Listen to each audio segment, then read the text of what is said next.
Ako nga pala si Abs Moto, isang aspiring content creator from the province of Catanduanes.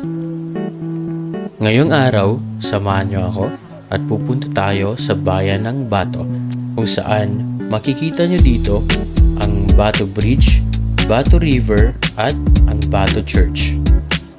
Ang nakikita niyo ngayon ay ang Bato Bridge na tinauguri ang pinakamahabang tulay sa buong probinsya ng Catanduanes.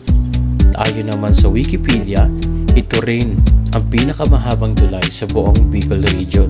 Wow!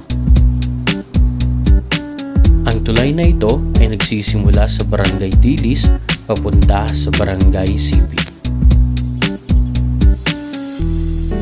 Ngayon naman ay papakita ko sa inyo kung gaano talaga siya kahaba.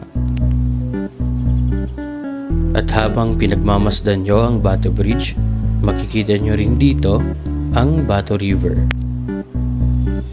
Ang Bato River ay umaabot mula sa bayan ng Viga papunta sa Cabugao Bay. Dito nyo rin mahuhuli ang isda na tinatawag sa Catanduanes na kabunbon.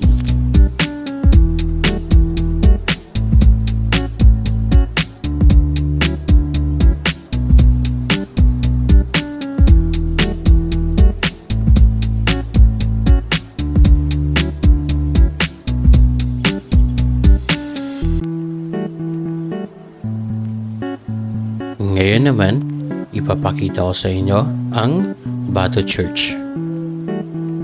Kilala din ito sa tawag na St. John the Baptist Church. Ang simbahan sa bayan ng Bato ay itinatag ng mga Kastila noong ika-16 na siglo.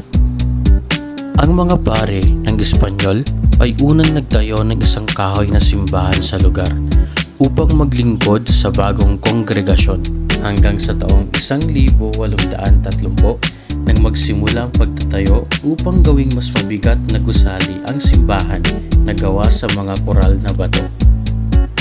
Sa ngayon, ang St. John the Baptist Church ng Bato ay ang pinakamatandang simbahan sa probinsya. Ito ay nananatiling nakatayo kahit dinadaanan man ang pagsubok ng panahon at madalas na marahas na bagyo, lindol at iba pang natural na kalamidad. Ito ay isa sa mga most preserved tourist spot sa lalawigan dahil sa kahalagahan nito sa kultura. At ang huling ipapakita ko sa inyo ay ang sentro ng bayan ng Bato.